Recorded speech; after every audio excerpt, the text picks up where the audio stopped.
Please, Mark, introduce yourself because I don't want to mess up your last name. Well, I'm Mark Struczewski, also known on the internet as Mr. Productivity. I am a productivity coach, but more than that, I help people who are struggling with overwhelm because no one's ever come to me and said they want to be more productive. They come to me and they say, I am so overwhelmed with my to-do list, my task list, my projects, my health is suffering. And so I'm kind of like a productivity therapist, if you will. Talk to us about your story a little bit and your entrepreneurship journey. Well, I used to tell people my journey started when I was fired from my corporate job back in July of 2005.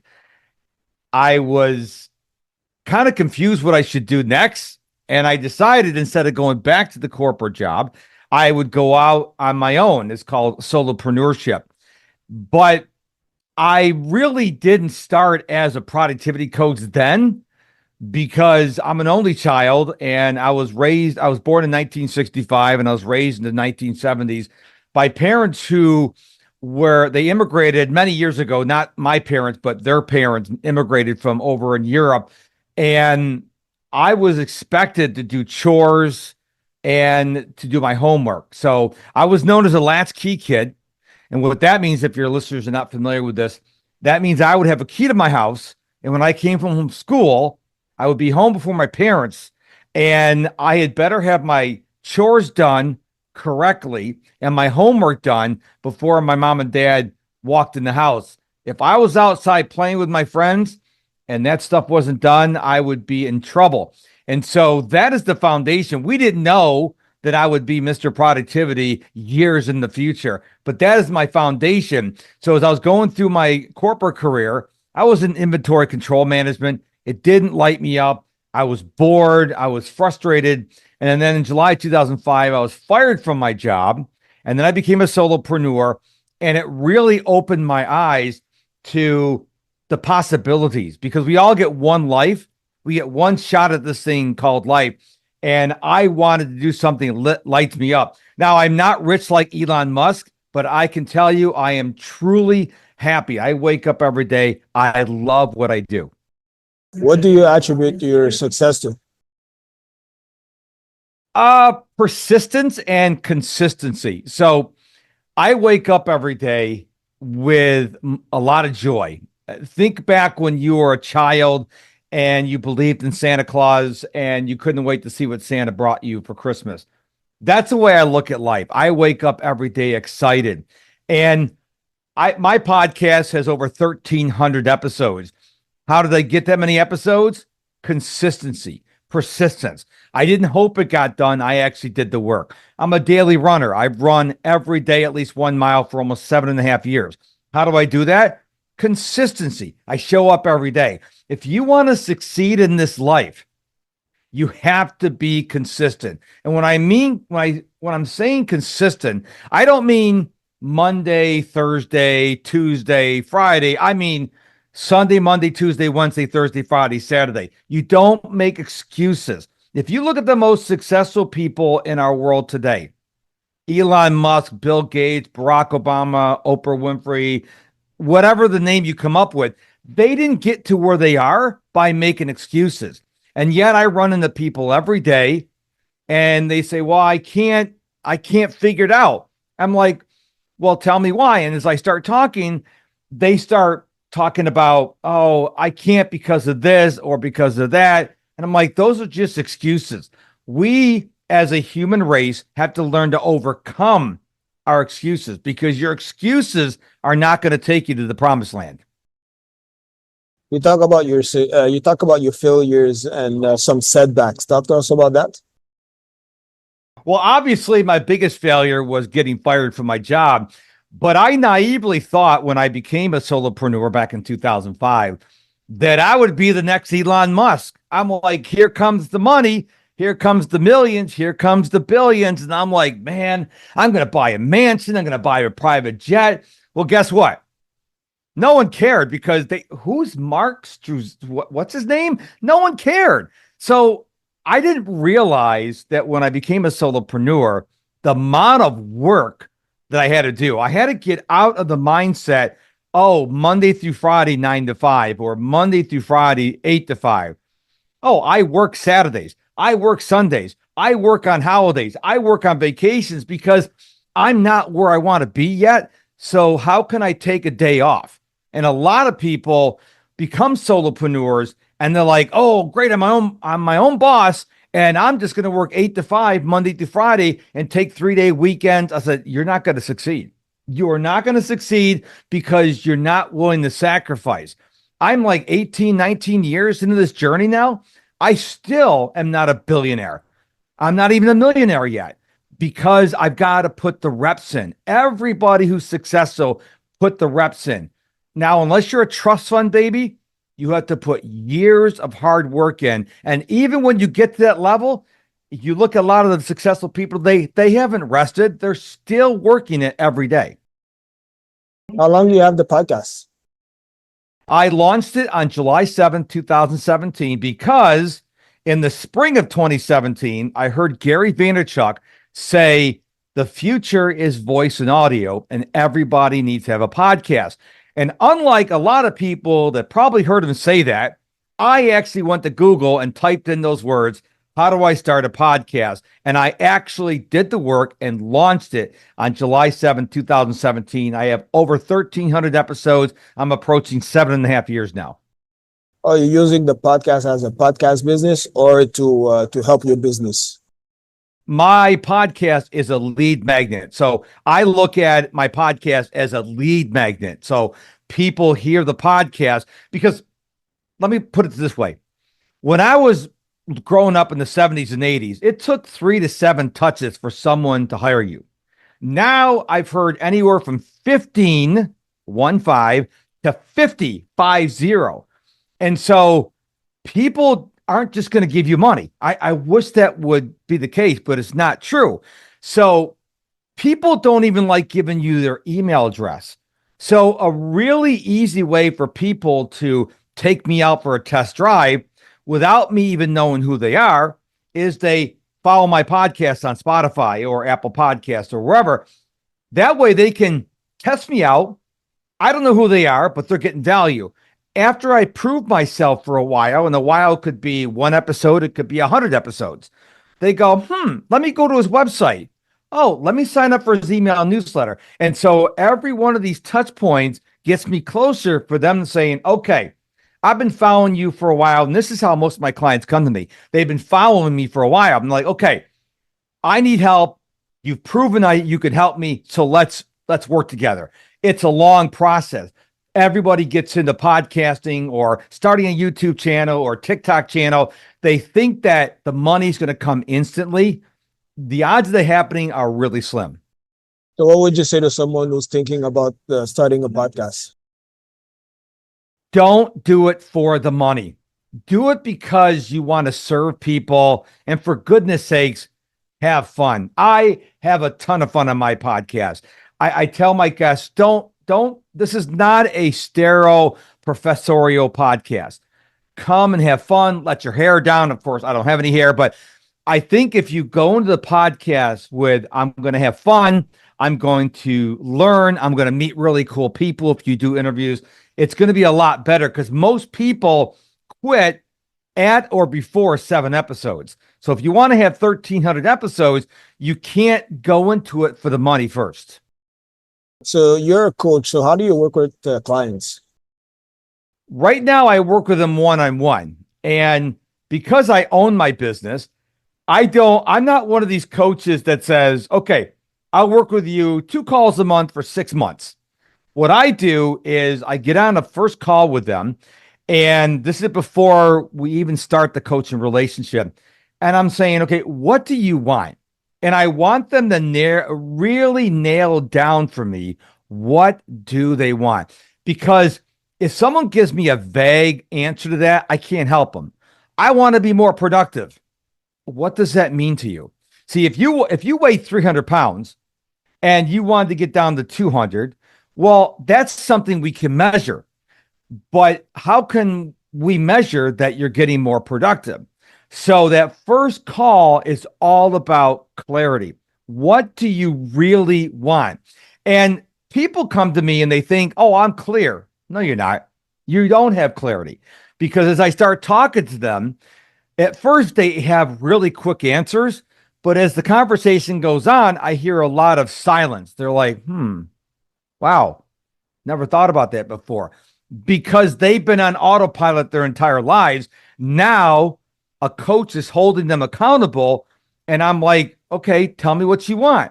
And most people sadly think they know what they want, but they really don't. So what would you say are key points for having great productivity? Well, number one, it starts with clarity, because if you don't have clarity, what are you doing? I mean, some people come to me and they'll say, I want to know how to better plan my time. And I go right back to clarity. And I'm like, wait a minute. What? Why? I want to know how to be a better planner. Why are we talking about clarity? Because I teach a 3-step process. Your why feeds your goals, which feeds your plan. So if you don't have a why, you probably either don't have goals or you have weak goals. What are you putting on your calendar? I mean, you're the whole point of your calendar is to put the things that are the activities that are going to move you towards your goals so you can fulfill your why. Most people never think about this. They just I just want to know how to plan. But how can I tell you how to plan if I don't know your goals or your why? For example, if you said, Mark, plan my tomorrow, I don't even know you. How am I supposed to plan you tomorrow? I don't know what your why is and what your goals are, or what your dreams are. So it would be impossible for me to create a plan for you until we had the discovery call, the clarity call. Then I have a better chance. But even then, I don't know your life. I don't know, are you single? Are you married with 6 kids? Are you a morning person, night person? All these factors go into play. And that's why every single client is different. And that's why I love my job, because every client is different. For people who are dealing with procrastination, how can they fix it? The number one key, well, first of all, I got to say this, because this is where I get on my soapbox. Everybody procrastinates. If you're a human being, you procrastinate. Procrastination is when you don't do what you should do when you should do it. Now, high performers don't procrastinate as much, but they still procrastinate. The key that I found over years of doing this is when you are doing what you love to do, you are far less likely to procrastinate. However, you can't do what you love to do every waking moment. We all have to do those things we don't like to do that we have to do. But the more you can stay into the zone of I love to do, then you're less likely to procrastinate. For example, my favorite sport in the world is European football. They call it soccer in North America. These guys, if there's a soccer ball around, they're out there kicking, passing, heading. They're practicing because they love what they do. It's not so much about the money, although that's a nice perk, but they love it. And when people tell me I love what I do, but then I look in their face and they're kind of like frowning, I'm like, really? You just told me you love something, but you don't. Your face isn't showing it. So the number one procrastination tip is do stuff that you love to do. That may mean you have to change jobs, change careers, maybe move to another city or to another country, maybe get new friends, but don't settle. How do you keep your energy when life keeps beating you up? If you're familiar with Winnie the Pooh, I identify with Tigger. I am annoyingly optimistically happy all the time. I love my life. And so I believe to have a lot of energy, yes, you can do the food and the water intake and the exercise, but I think it starts with a choice first. You have to choose. I am going to be happy today. That sounds kind of lame, but if you're not making that intentional choice, if you're just hoping you'll be happy, I think that's a recipe for disaster. Sometimes you might feel guilty of taking a break, when you're tired. What do you have to say about that? Breaks are a critical productivity hack. So I teach something called a micro break. because we spend hours behind our screens on Zoom calls, podcast interviews, trainings, whatever. A micro break is when you get up from your computer, and I'm standing. I'm doing this interview as a standing at a standing desk because I like to move around a lot, because sitting is the new smoking from what I heard. So you get up from your screen and you walk outside. So number one, you're actually getting the blood flowing, you're exercising because you're walking outside. So walk outside. Do not go from your laptop screen to your iPhone screen. Don't get on screen. I don't want you talking to anybody. I don't want you thinking about anything. I just want you to go outside and just be present. Do some deep breathing. If you work from home, take your shoes and socks off and walk on the bare ground. It'll help the inflammation. Do this every time you begin to feel frustrated, angry, overwhelmed, any of these negative emotions. When you begin to feel it, go out and take a walk. Micro breaks are only 3 to 5 minutes long. Everybody can take it. You don't need to go see your doctor. They're absolutely free. There's no excuse not to take a micro break. You talk about the hacks, the productivity hacks. Talk to us about that. Well, I have a ton of productivity tips and hacks. My number one, I just mentioned about the micro breaks. Number two, always tell your time where to go instead of wondering where it went. I don't care what day of the week it is. I don't care if you're on vacation, if it's a holiday. Give yourself 5 to 15 minutes at the end of every day and think about, what do you need to do tomorrow?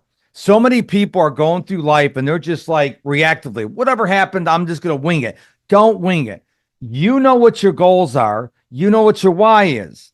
Now, if you don't have a why and you don't have goals, well, then gift yourself time to sit down and go, why am I here? What purpose am I serving being alive at this time of the world? Once you get your why, then you can start coming up with goals, which will feed your plan. So a lot of people are just like, well, I don't know. I'm sure I'll work on something today that's productive. You probably won't. So I'm encouraging people to always take the time to plan. What do you say to people who feel pressured in regards to time? When people tell me they don't have a lot of time, the first thing I do, I go right for the jugular. I'm like, how much time are you spending on Facebook or Instagram or TikTok or YouTube? And they're like, what? How much television you're watching? Huh? If it's not zero, then we have a problem. I've talked to people who have little kids and they say, I don't have time to get everything done. And I'm like, okay, well, what time do your kids go to bed? 7. What time do you go to bed? Oh, midnight. Okay, what are you doing from 7 to midnight? Oh, I'm watching the game. So you just told me you don't have a lot of time, but what you're doing instead of working is you're watching the game. I'm like, are you a coach? Well, no. Are you playing in the game? No, it's enjoyment. Okay, so I'm confused. You say you don't have time, but you have time to watch the game. You see where I'm going with this? So everybody's got time. What they lack is discipline and priority. Do you think those are the main pain points that people have? Oh, yeah, because everybody has 24 hours in the day. Everyone. And people look at high performers. Why are they getting so much done? Because they have their priorities lined up. They've told their time where to go instead of wondering where it went, and they have discipline. A lot of people have always got to be checking their phone. Oh, what's new on X? What's new on TikTok? What's new on YouTube? And instead of working, we're doing things that are not moving us toward where we want to go. From your experience, what would you say? What have you learned in regards to productivity? Oh, my goodness. We could talk for 10 hours about what I've learned about productivity. But I think the number one thing, if I could leave your listeners with one thing, is stop participating in the blame game. Take full responsibility for your productivity. Don't blame your boss. Don't blame the neighbors. Don't blame your coworkers. Blame yourself. If you're not productive, why? I mean, let's say you work in a corporate environment and you have a cubicle and you can't concentrate because there's all this noise going around. Well, do they have a conference room? Can you book the conference room for an hour or two so you can have some silence? Can you work from home? Can you go borrow an office? Maybe there's a vacant office where no one's using it. Can you go use the office for a couple hours? So many people by default go to the excuses. Oh, I can't because ... Stop making excuses, take full responsibility, and watch what happens to your productivity. That comes in for the how do you say that? What's the word? Accountability. What would you say about that if people want to be accountable to their work, to their productivity? Accountability is key, and there's two kinds of accountability. A lot of people go with their friends. Well, here's the thing. When you have an accountability partner, if they're only cheering you on and they're not getting in your face if you're not doing what you said you were going to do, they're not an effective accountability partner. That's why when people invest in me as a coach, they're paying me to help them get their goals. So I will call them out and say, hey, you said you're going to do these 3 things. You didn't do them. Why? And when they start making excuses, I go, well, don't want to hear excuses. I don't care about excuses. Why didn't you get these things done? And again, most of it goes back to discipline and priorities. But I think everyone needs an accountability coach. And when you're paying someone to hold you accountable, you're more likely to get the stuff done. See, if your friend that you go have beers with or you go to the ball game with, if they're your accountability partner and you don't do what you said you're going to do, they're like, it's all right, let's go to the game. But me, I'm like, dude, you're paying me money. You're giving me money and you're not doing it. Why are you just throwing your money down the toilet? And so I think accountability is important, but who you have holding you accountable really matters. Where can people find you on social or the internet? The best place to go is my website, mrproductivity.com. Mr. is all spelled out, MISTER, mrproductivity.com. There you can sign up for my email newsletter, but if you scroll to the bottom of my homepage, you'll see my link for LinkedIn. That's my biggest platform. And also, I love Snapchat. So if you're on Snapchat, a lot of people follow me on Snapchat. You can get both those links at the bottom of my webpage at mrproductivity.com.